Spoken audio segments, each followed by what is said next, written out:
5 के आसपास।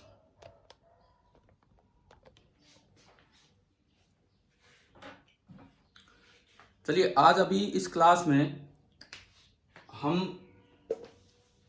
2D relative motion पढ़ रहे हैं ताकि ये मोशन वाला बिल्कुल पार्ट फिनिश हो जाए और शाम को आप एक 1D 2D या रिलेटिव कैसा भी हो आप उस पर टेस्ट दे सकें। तो अभी इस क्लास का जो हमारा टॉपिक है that is relative 2D motion.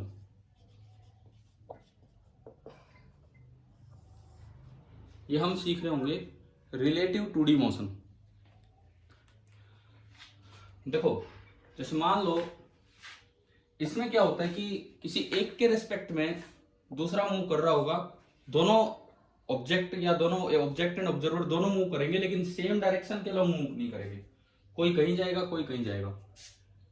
मान लीजिए एक ऑब्जेक्ट है ए, वो इधर जा रहा है और दूसरा ऑब्जेक्ट है बी, वो इधर जा रहा है।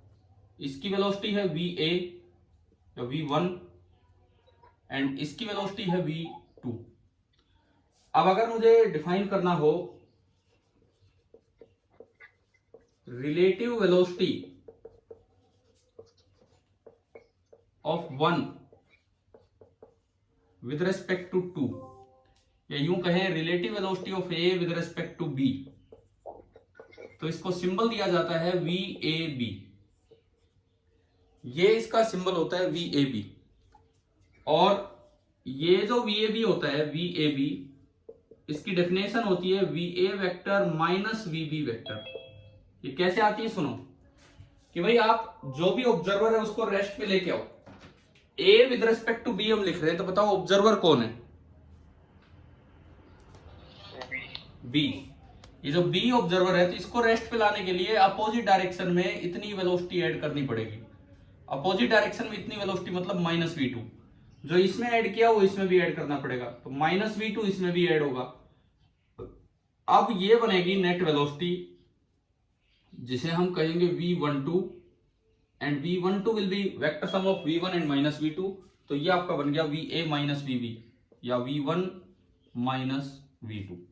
Relative velocity of A with respect to B, ये उसका जनरल फॉर्मूला है 2D मोशन हो चाहे कैसा भी मोशन हो, कि अगर दो पार्टिकल चल रहे हैं तो इस तरह से देखा जाएगा। फॉर एग्जांपल देखिए एक सवाल से हम इस फॉर्मूले को यूज करना सीखें, एक क्वेश्चन से हम इसे यूज करना सीखें। देखिए ये कोई ऑब्जेक्ट है,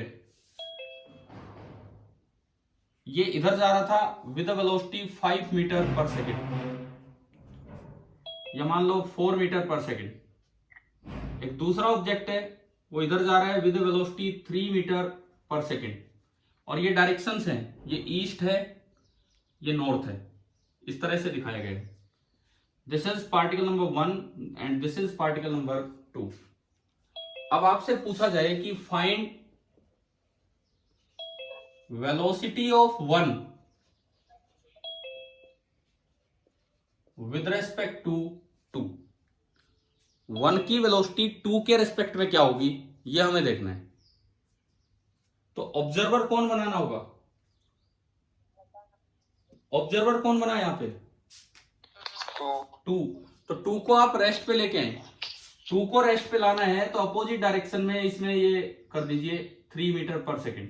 2 आ गया रेस्ट पे, पर जो इसमें किया वो इसमें भी ऐड होगा, इसमें भी नीचे की तरफ ऐड हो गया 3 मीटर पर सेकेंड। तो अब इस 1 के पास दो वेलोसिटी होगी 2 के रेस्पेक्ट में, 4 मीटर पर सेकेंड तो आगे और 3 मीटर पर सेकेंड नीचे, नीचे नहीं मतलब साउथ के अलोंग। तो जो नेट वेलोसिटी बनेगी वो ये बनेगी, and this is velocity of 1 with respect to 2। ये है v12, velocity of 1 with respect to 2। अब पाइथागोरस से बता दो कि v12 कितना होगा, कितना होगा v12 यूजिंग पाइथागोरस। आप बताइए कि v12 कितना होगा? 5। ये 3 4 √3 स्क्वायर प्लस 4 स्क्वायर यानी कि 5 मीटर पर सेकेंड। अब बात करते हैं इसकी डायरेक्शन की। सपोज कीजिए v12 ने ईस्ट के साथ एंगल थीटा बना रखा है, ईस्ट के साथ। तो अगर आप इस राइट एंगल ट्राइंगल की बात करें तो टेन थीटा कितना है इस राइट एंगल ट्राइंगल में? Tan theta 3/4. tan theta is 3/4. It means theta is nearly 37 degree. Theta is 37 degree. तो अगर ये डायरेक्शन बोली जाए तो ये 5 मीटर पर सेकेंड है. किस डायरेक्शन में? 37 डिग्री. ये नीचे वाली डायरेक्शन जो हम दिखा रहे हैं ये साउथ है, ये ईस्ट है. तो क्या मैं इसको साउथ ईस्ट लिख सकता हूं या नहीं, बताइए. Yes sir. No, south east तब लिखते जब 45 डिग्री एंगल होता, बिल्कुल बीचों बीच होता तो हम लिख देते साउथ ईस्ट. अभी या तो ये लिखा जाएगा ईस्ट ऑफ साउथ या लिखा जाएगा साउथ ऑफ ईस्ट. तो आप बताओ कौन सा सही है, क्या लिखना चाहिए? ईस्ट के 37 डिग्री साउथ की तरफ है तो इसे बोलना चाहिए साउथ ऑफ ईस्ट. ईस्ट के 37 डिग्री साउथ की तरफ है तो आपको बोलना चाहिए साउथ ऑफ ईस्ट. देखो, अगर ये एंगल 45 डिग्री आ जाता बिल्कुल बीचों बीच तो आप इस डायरेक्शन को साउथ ईस्ट डायरेक्शन बोल सकते थे.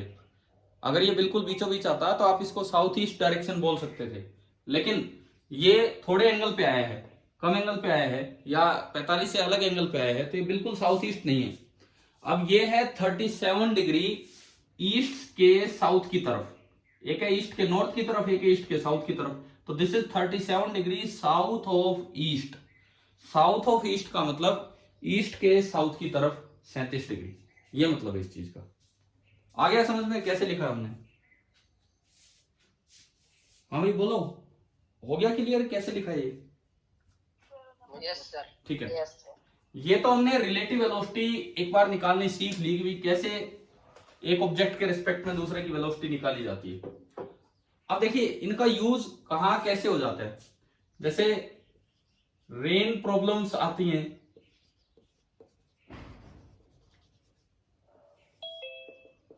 पहली बात रेन प्रॉब्लम. रेन प्रॉब्लम क्या होती है सुने, किस तरह की प्रॉब्लम्स हैं. जैसे मान लो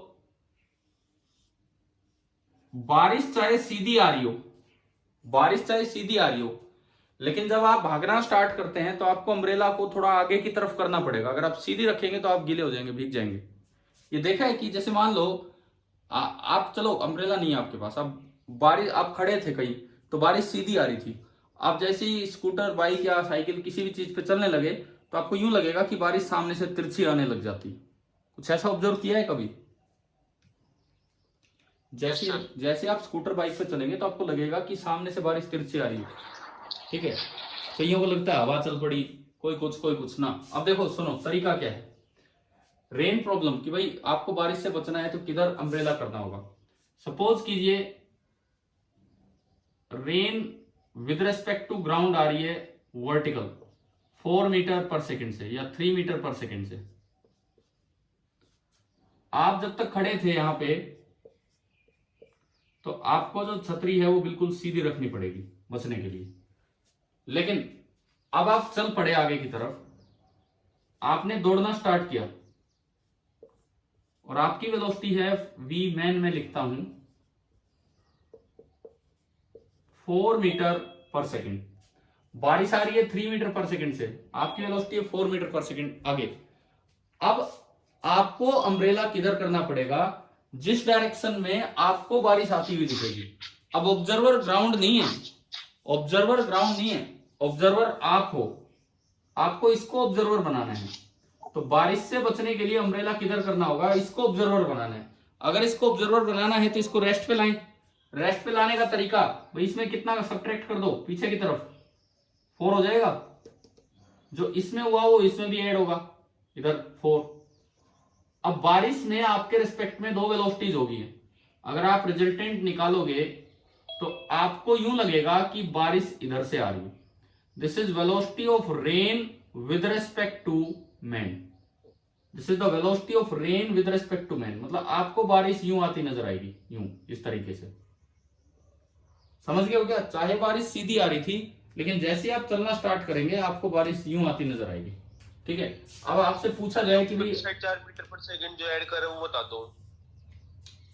देखो दोबारा सुनो, मैं यहां खड़ा हूं, ऑब्जर्वर मैं हूं, विद रेस्पेक्ट टू ग्राउंड में रेस्ट पे हूं. तो जैसे ग्राउंड को बारिश नजर आएगी वैसे ही मुझे बारिश नजर आएगी. और बारिश आ रही थी बिल्कुल वर्टिकल, बारिश बिल्कुल वर्टिकल आ रही थी तो मैं अगर छतरी लिए हूं तो मुझे छाते को बिल्कुल सीधा रखना होगा उससे बचने के लिए। लेकिन अगर मैं आगे भागना स्टार्ट करता हूं तो अब अगर मैं छाता सीधा रखूंगा तो मैं सामने से गीला होता चलूंगा, सामने की तरफ से बारिश मुझे गीला कर देगी, पानी गीला कर देगा। कैसे? अब बारिश आपको वर्टिकल आती नजर नहीं आएगी। भाई ऑब्जर्वर आप हो, आप बारिश को देख रहे हो और आप खुद मोशन में हो, तो आपके रेस्पेक्ट में रेन की वेलोसिटी वो नहीं है जो ग्राउंड के रेस्पेक्ट में रेन की वेलोसिटी है। आपके रेस्पेक्ट में रेन की वेलोसिटी निकालनी तो पहले अपने आप को रेस्ट पे लेके आओ। अब देखिए ये यहां सीख लीजिए दोबारा से कि क्या था ये क्या नहीं था। हमने यूं माना कि ये कोई आदमी था,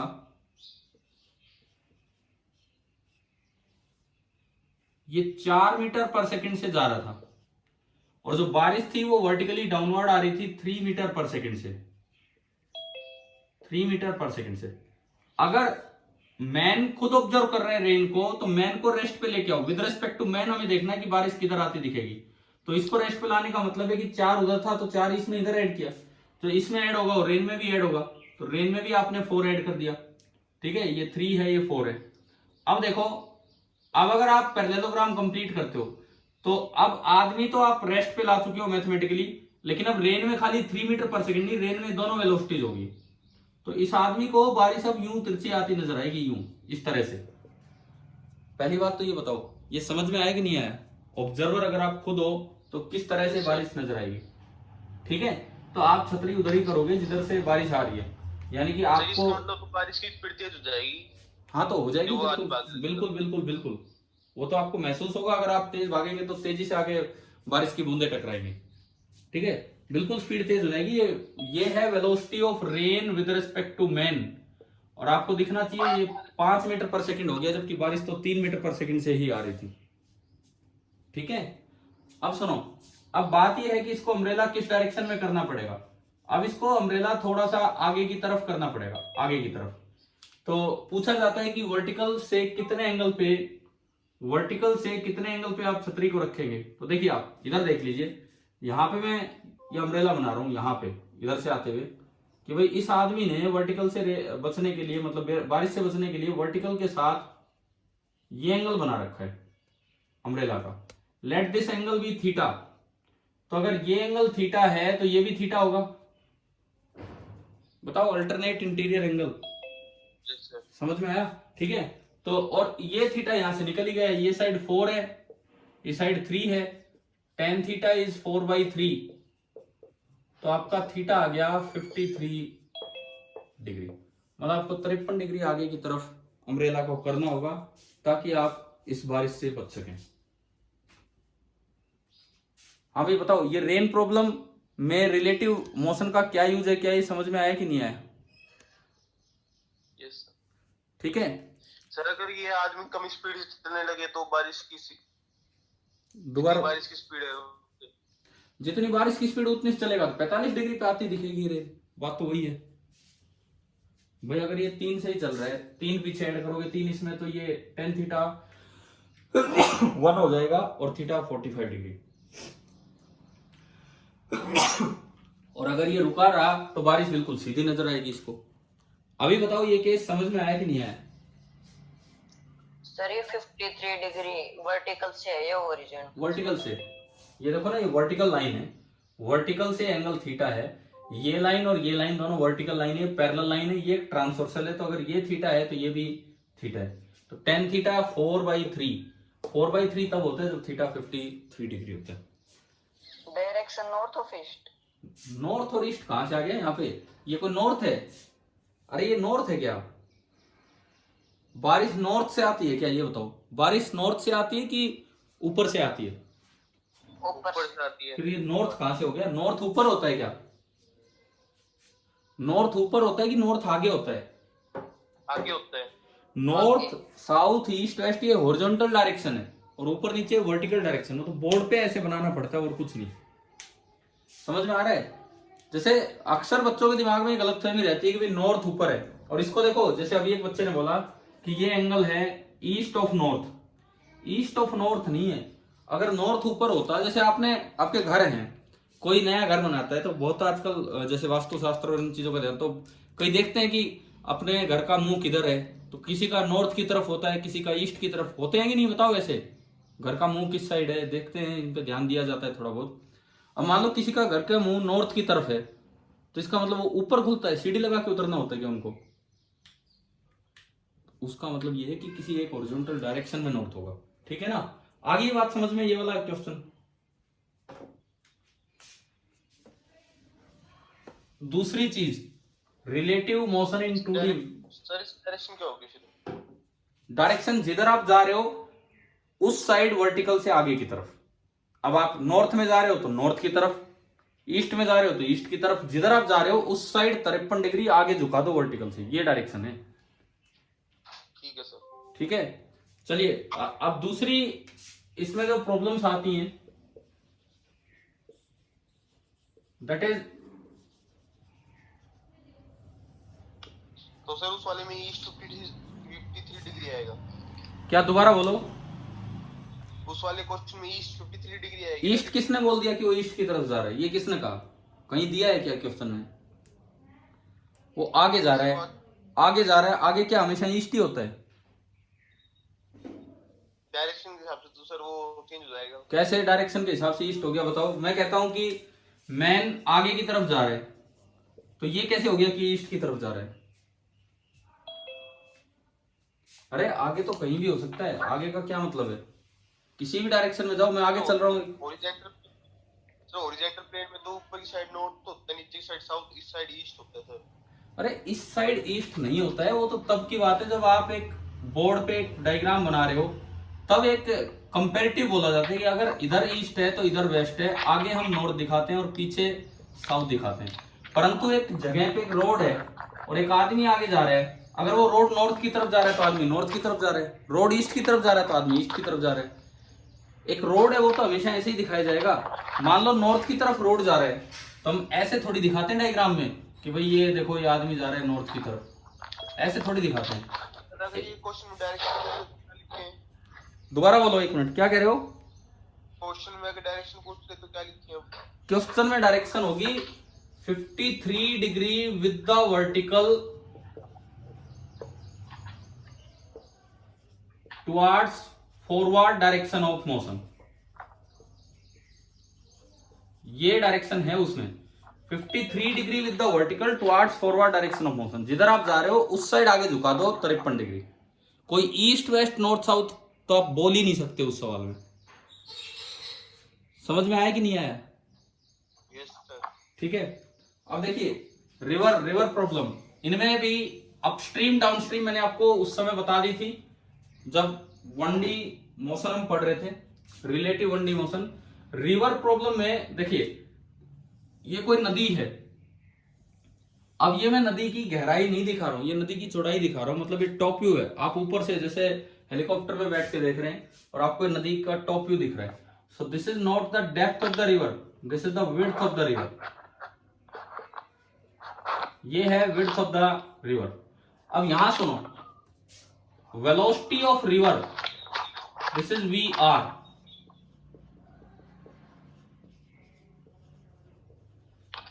वेलोसिटी ऑफ रिवर है VR, मतलब नदी आगे की तरफ जा रही है। अब ये कोई ईस्ट की तरफ नहीं जा रही है, नदी आगे की तरफ जा रही है, जिस भी डायरेक्शन में नदी होगी VR, आगे की तरफ नदी बह रही है।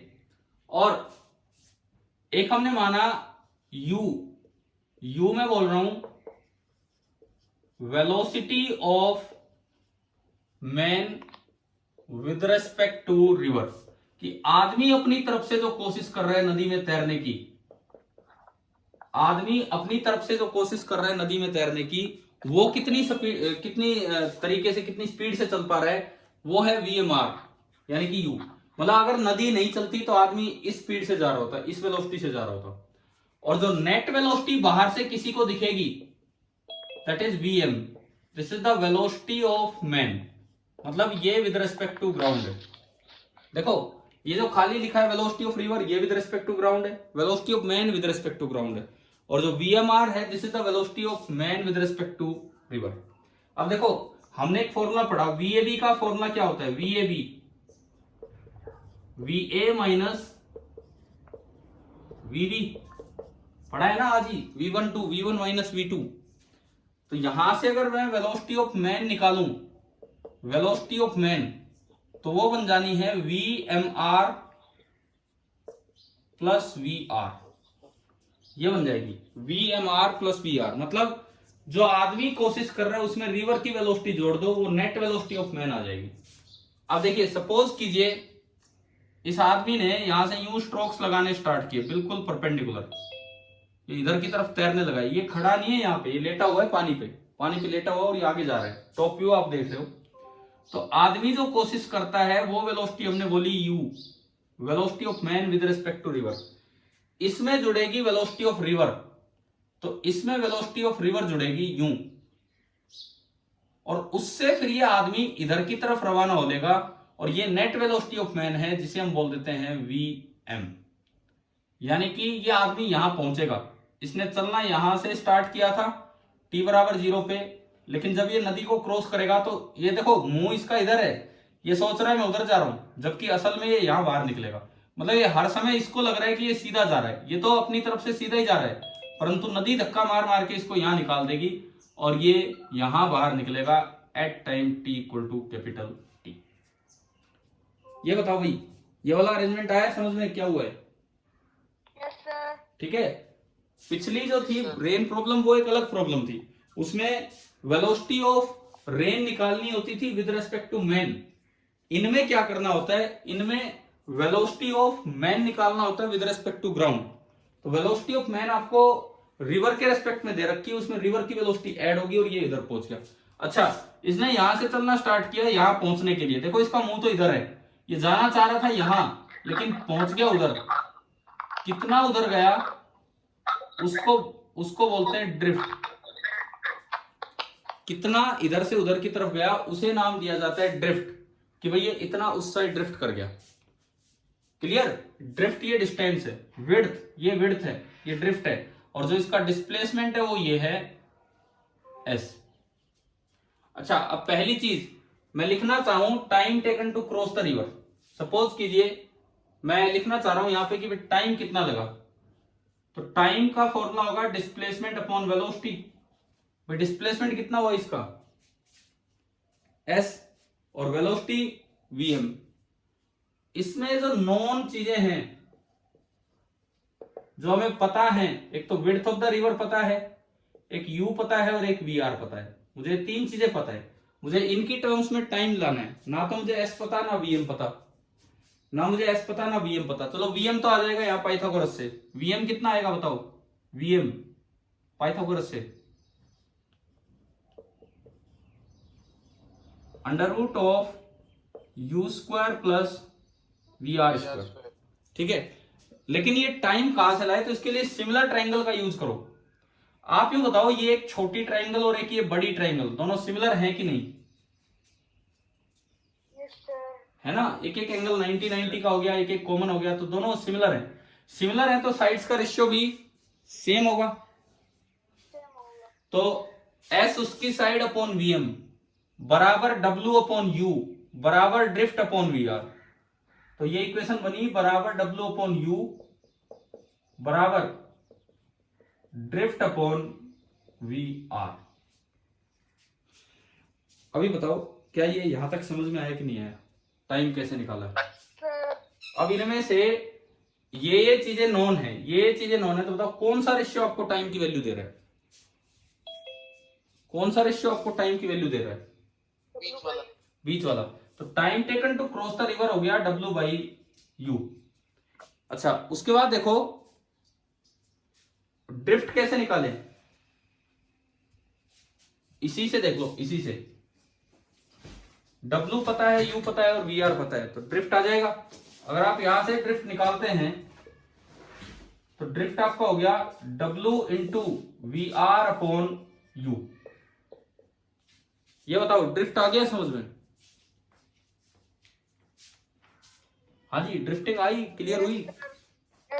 ठीक है, तो रिवर प्रॉब्लम में किस तरह की चीजें आती हैं, क्या ये क्लियर है ना? मतलब ये रिलेटिव 2D मोशन है, आपको कुछ दिया होगा लेकिन वो पहुंच कहीं और रहे। अगर इसको यहां पहुंचना हो, तो किस साइड स्विम करना करेगा? खड़ा उससे पीछे से स्टार्ट करेगा, उससे इधर की तरफ स्टार्ट करेगा, तब वो यहां पहुंचेगा। अब ये जो मैंने केस बताया है, सुनो एक बार, ये जो केस बताया है, this is the crossing the river in minimum time. चाहे डिस्टेंस ज्यादा चला हो, लेकिन उसने नदी को सबसे शॉर्टेस्ट टाइम में क्रॉस किया है, इससे शॉर्ट टाइम वो क्रॉस नहीं कर सकता था। अब मैं दूसरा केस दिखाता हूं, crossing the river along shortest path. Crossing the river along shortest path, crossing the river along shortest path, उसके लिए इसको कुछ इधर चलना पड़ेगा और ये ऊपर की तरफ जाके, मतलब ऊपर नहीं सॉरी, सीधा perpendicular to the river cross कर जाएगा। एक मिनट,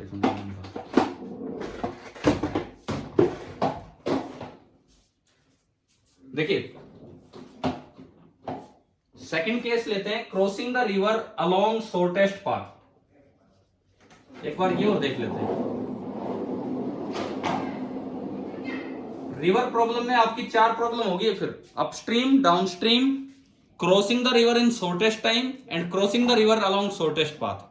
चारों समझ में आ गई होंगी, चौथा मैं करवा रहा हूं अभी, ठीक है। 4 देखते हैं हम कैसे होगा, देखिए।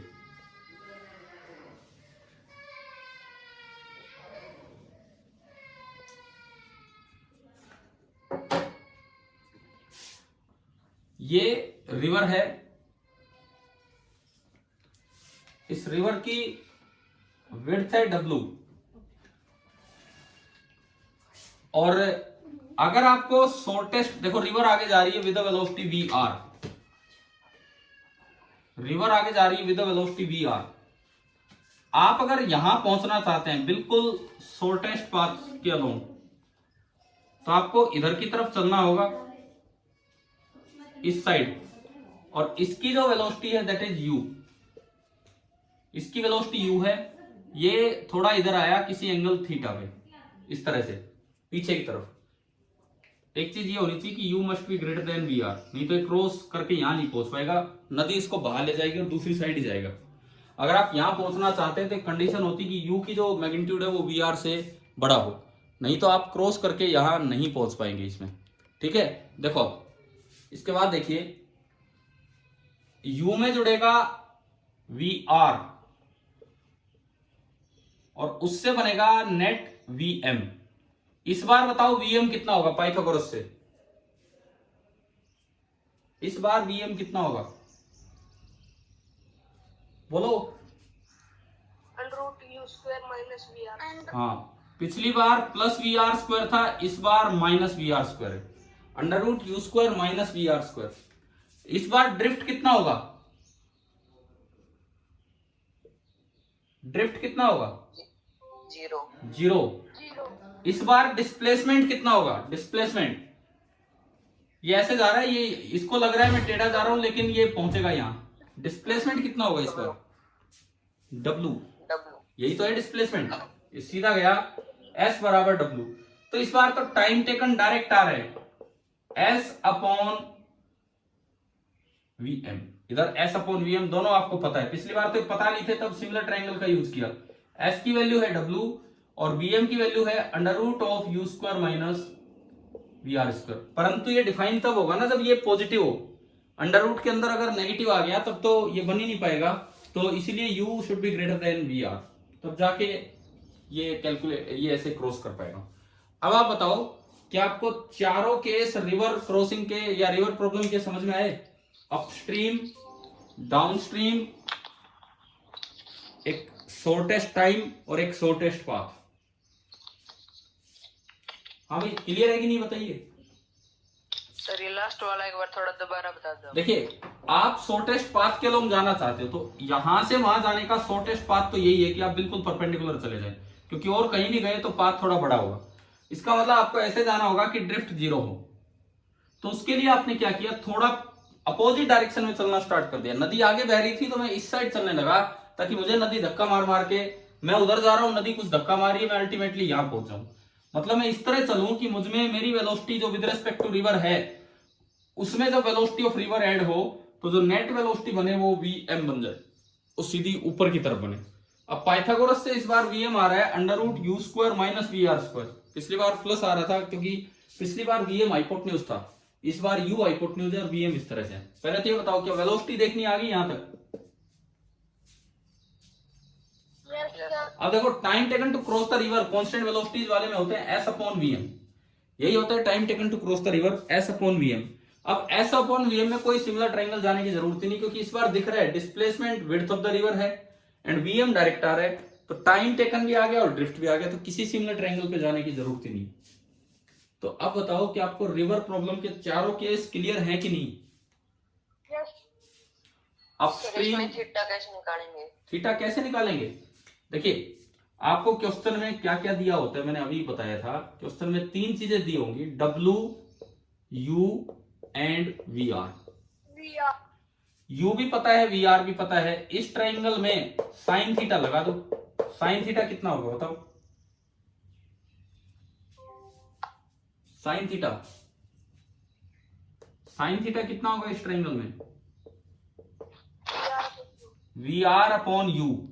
तो आपको परपेंडिकुलर अपॉन हाइपोटेन्यूज, तो क्वेश्चन में VR भी दिया होगा, U भी दिया होगा, आप इसमें पुट कर लेंगे तो वहां से थीटा आ जाएगा। जैसे देखो एक सवाल इन्होंने पूछा तो मैं बता ही देता हूं। मान लो आपको दिया है VR is 10 metre per second and U is 20 metre per second. cos theta नहीं लगा सकते? क्या cos थीटा नहीं लगा सकते इसमें? कोस थीटा कहां से कैसे लगाओगे? फिर वीएम पता होना चाहिए। अच्छा मतलब आप ये कह रहे हो पहले मैं पाइथागोरस लगा के ये निकालूं और फिर उसके बाद कोस थीटा लगाऊं, तो इतना बड़ा काम क्यों कर रहे हो अगर केवल थीटा चाहिए तो? अगर आपको केवल थीटा ही लाना है इनसे तो डायरेक्ट साइन थीटा से आ रहा है, कोस थीटा लगाओ तो टेन थीटा लगाओ, कोई सा लगा लो। वो तब है जब आप एक बार पाइथागोरस लगा के ये ला चुके होंगे तब, है ना? आ गया समझ में? ठीक है। अब देखिए साइन, मैं एक क्वेश्चन ले रहा हूं, VR 10 metre per second, U 20 metre per second, तो आपने थीटा निकाला तो sine theta VR by you, VR by you करेंगे तो 1/2, 1/2 का मतलब है कि थीटा कितना हो गया? 30 डिग्री। अब ऐसे सवाल में यूं पूछ लिया जाता है कि बताओ रिवर फ्लो के साथ आप कितने एंगल पे स्ट्रोक लगाना स्टार्ट करेंगे? तो रिवर फ्लो तो आगे है और आपने स्ट्रोक मेकिंग इधर स्टार्ट की, रिवर फ्लो आगे और आपने इधर, तो पूरा एंगल कितना हो गया इन दोनों के बीच का? 120 डिग्री। इस तरह से ऐसी चीज पूछी जा सकती है। चले भाई अब मैं बताऊं, रिवर प्रॉब्लम क्लियर हो गया होगा बिल्कुल। एक आखिरी कॉन्सेप्ट में पढ़ा रहा हूं रिलेटिव 2D मोशन में, उसके साथ हमारा मोशन बिल्कुल फिनिश हो जाएगा। और आज शाम को आप एक टेस्ट दे रहे होंगे कंप्लीट मोशन पे, चाहे वो 1D हो चाहे 2D हो, कैसा भी सवाल, 13 ही क्वेश्चन होंगे इस तरह से। टाइमिंग मैं आपको भेज दूंगा बाद में, ठीक है। एक आखिरी कॉन्सेप्ट है कि वेलोसिटी ऑफ अप्रोच वाला कॉन्सेप्ट।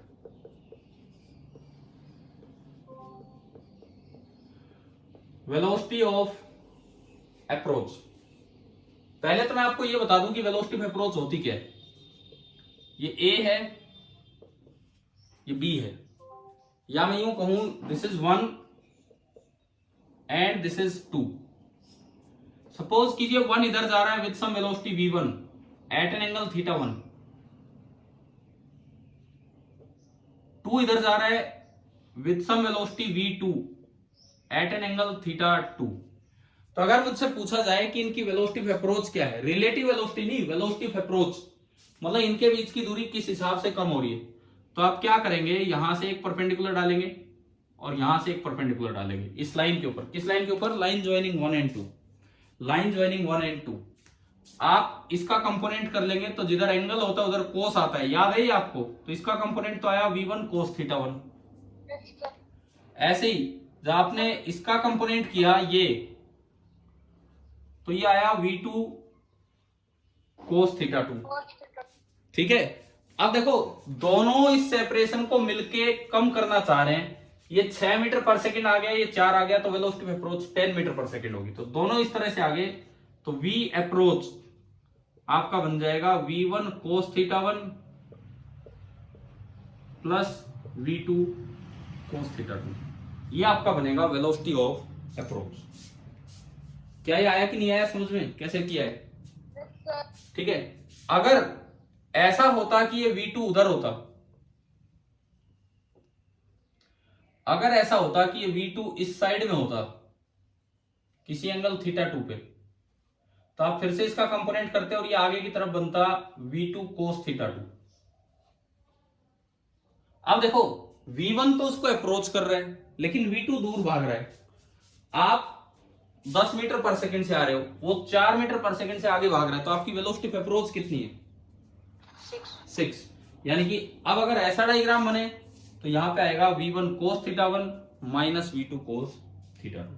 पहले तो आप ये बताओ वेलोसिटी ऑफ अप्रोच निकालनी आ गई, कैसे निकालते हैं? हाँ भाई बोलो। किन्हीं भी दो पार्टिकल्स की वेलोसिटी ऑफ अप्रोच, उनकी लाइन को ज्वाइन करते हो कंपोनेंट। अब इसका यूज देखिए क्या है। जहां पे भी साइक्लिक सिमेट्रिक मोशन होगा, जहां पे भी साइक्लिक सिमेट्रिक मोशन होगा, कैसा साइक्लिक सिमेट्रिक मोशन? एक एग्जांपल मैं देता हूं। एक ट्रायंगल है, एक ट्रायंगल है और उसके तीनों कॉर्नर्स पे 3 पार्टिकल है, particle number 1, 2 and 3। Edge length है L, इक्विलेटरल ट्रायंगल है, एज लेंथ है L। तीनों पार्टिकल कांस्टेंट स्पीड से चलते हैं, लेकिन 1 हमेशा 2 की तरफ देख के चलेगा, 2 पार्टिकल हमेशा थर्ड पार्टिकल की तरफ देख के चलेगा, एंड थर्ड पार्टिकल हमेशा फर्स्ट पार्टिकल की तरफ देख के चलेगा। तीनों पार्टिकल हमेशा एक दूसरे की तरफ देख के चल रहे होते हैं और तीनों की स्पीड कांस्टेंट है v। पूछा जाए कितनी देर बाद ये मिलेंगे, पहले तो बताओ मिलेंगे कि नहीं मिलेंगे? क्यों नहीं मिलेंगे? नहीं मिलेंगे, सब चलते रहे ना, बिल्कुल मिलेंगे। एक बार मेरी बात दोबारा सुनो। 1 पार्टिकल हमेशा 2 पार्टिकल की तरफ देख के चल रहा है, 2 पार्टिकल हमेशा 3 पार्टिकल की तरफ देख के चल रहा है, और 3 हमेशा 1 की तरफ। ये रोड है, ये रोड है, बीच में मान लो खेत है, कुछ भी है। 2 जब थोड़ा आगे होलेगा, 2 जब थोड़ा आगे होलेगा तो 1 तो उसकी तरफ देख के चलना है, तो 1 खेत में उतर लिया, मतलब नीचे उतर लिया इधर, समझ गए हो क्या? 3 जब थोड़ा आगे हुआ तो 2 तो उसकी तरफ देखेगा, 2 भी उतर लिया, और जब 1 थोड़ा आगे हुआ तो 3 उसकी तरफ देखेगा तो 3 भी उतर लिया। अब बताओ क्या तीनों नीचे उतर गए कि नहीं? ठीक है, ये होता है साइक्लिक सिमेट्रिक मोशन। ये होता है साइक्लिक सिमेट्रिक मोशन, चाहे ट्रायंगल हो, चाहे स्क्वायर हो, चाहे हेक्सागन हो, कुछ हो। ऐसे केस में तीनों आके सेंटर ऑफ द ट्रायंगल पे मिल जाएंगे। यूं मान लो t बराबर 0 पे इन्होंने चलना स्टार्ट किया, तो कितनी देर बाद ये मिलेंगे, मैं उसका एक फॉर्मूला आपको बताता हूं। साइक्लिक सिमेट्रिक मोशन में, साइक्लिक सिमेट्रिक मोशन में, जैसे मैं एक ट्रायंगल वाला एग्जांपल ले रहा हूं बस, जो टाइम ऑफ मीटिंग है, सपोज कीजिए कैपिटल T टाइम पे आके मिले, टाइम ऑफ मीटिंग का फॉर्मूला है इनिशियल सेपरेशन, किन्हीं भी दो पार्टिकल्स के बीच का initial separation upon velocity of approach. Initial separation upon velocity of approach. जैसे इसमें देखो, किन्हीं भी दो पार्टिकल के बीच का इनिशियल सेपरेशन कितना है? कितना है किन्हीं भी दो particle? L। Velocity of approach के तरीका क्या होगा? 1 और 2 को ज्वाइन कीजिए, तो ये ज्वाइन कर लिया। 1 का कंपोनेंट, 1 की वेलोसिटी का कंपोनेंट कर दो अलोंग 1, 2, तो उसका तो कंपोनेंट कुछ होना नहीं हो, तो पूरा इधर ही है। 2 की वेलोसिटी 60 डिग्री पे है, तो उसका कंपोनेंट भी इधर कर दो, इधर इस लाइन के अलोंग, तो बनेगा v cos 60 degree. cos 60 degree होता है v/2। अब ये दोनों एक दूसरे को कितनी वेलोसिटी से अप्रोच कर रहे हैं? कितनी वेलोसिटी से अप्रोच कर रहे हैं? 3v/2। हाँ, v plus v/2। Cyclic symmetric motion में देखो ऐसा नहीं हो रहा कि ये इधर आ रहे हैं, परंतु आप इस तरीके से आप टाइम निकाल सकते हो। तो ये आपका आया 2 ऊपर गया, तो 2L/3v। अभी बताओ क्या ये सवाल समझ में आया? ये वेलोसिटी ऑफ अप्रोच वाले क्वेश्चन कैसे? v/2 क्यों करा? मैंने 1 उठाया और मैंने 2 उठाया। अभी थोड़ी देर पहले वेलोसिटी ऑफ अप्रोच निकालना सिखाया। 1 इधर जा रहा है v वेलोसिटी से और 2 इधर जा रहा है v वेलोसिटी से, तो सबसे पहला काम था अलोंग द लाइन कंपोनेंट करो। ये इक्विलेटरल ट्रायंगल है 60 डिग्री, तो ये कंपोनेंट कितना आया? v cos 60 degree. ये तो पूरा इधर ही है, तो v cos 0, यानी कि ये तो v हो गया और ये v/2 हो गया। और अब दोनों एक दूसरे की तरफ आ रहे हैं, तो वेलोसिटी ऑफ अप्रोच में एडिशन हो जाएगा। Yes sir. तो v प्लस v/2 आपका 3v/2, और इससे आपको ये टाइम निकालना आ गया। तो भाई अभी बताओ क्या मोशन ढंग से समझ में आया कि नहीं आया? सर ये थीटा 60 डिग्री क्यों था? इक्विलेटरल ट्रायंगल दिख रही है आपको, ये L, L और L। ठीक है, इक्विलेटरल ट्रायंगल का Yes, एंगल sir. 60 डिग्री ही होता है। तो अभी ये बताओ, मैंने मोशन पे आपको काफी काम करवाया है पिछले वीक, इस वीक मतलब हमने पहले 1D मोशन किया, फिर 2D मोशन किया, 1D रिलेटिव किया, 2D रिलेटिव किया, काफी तरह के कॉन्सेप्ट्स आपके सामने आ चुके हैं। अब तो मोशन मुझे लगता है 9th से भी अच्छा रिवाइज हो गया होगा। ठीक है, अभी आज शाम को टाइमिंग में भेज दूंगा, आप मोशन का कंप्लीट मोशन का एक वही 13 क्वेश्चन का 13 क्वेश्चंस का आप एक टेस्ट देंगे, फिर हम आगे डिसाइड करेंगे क्या पढ़ना चाहिए। चलिए ठीक है भाई। सर? हाँ जी। सर इसमें ये एल तीनों में अलग अलग हो तो इनिशियल सेपरेशन ना ना ना, फिर उस केस में क्या होगा, उस केस में फॉर्मूला वैलिड नहीं होगा। दिस इज सिमेट्रिक वर्ड आ रहा है यहाँ पे, सिमेट्रिक। फिर उसमें कैसे निकालेंगे सर? ना उसमें तो निकालने के लिए आपको इंटीग्रेशन पे जाना पड़ेगा, वो सब हम सीखेंगे +1 क्लास में। बिकॉज अभी हम केवल जो ये फॉर्मूला लगाते हैं कांस्टेंट वेलोसिटी ऑफ अप्रोच वाले केस में लगाते हैं। +1 में हम दो कॉन्सेप्ट सिखाते हैं, एक कांस्टेंट वेलोसिटी ऑफ अप्रोच और एक वेरिएबल वेलोसिटी ऑफ अप्रोच वाले। हालांकि मैंने पढ़ा दिए हैं +1 को, बट वो वीडियो आपके काम के नहीं है, वो आपके काम के नहीं है। तो ये तो तब है जब कांस्टेंट वेलोसिटी ऑफ अप्रोच हो, वो तब है जब सिमेट्रिक फिगर हो। अगर वेरिएबल वेलोसिटी ऑफ अप्रोच हो तो उसमें कैसे निकालते हैं वो हम +1 क्लास में सीख रहे होंगे, अभी नहीं। ठीक है, क्लियर है ये बात? आगे आज वाली क्लास क्लियर होगी सभी को? ठीक है, अब फिनिश करते हैं। Thank you. सर। बाय।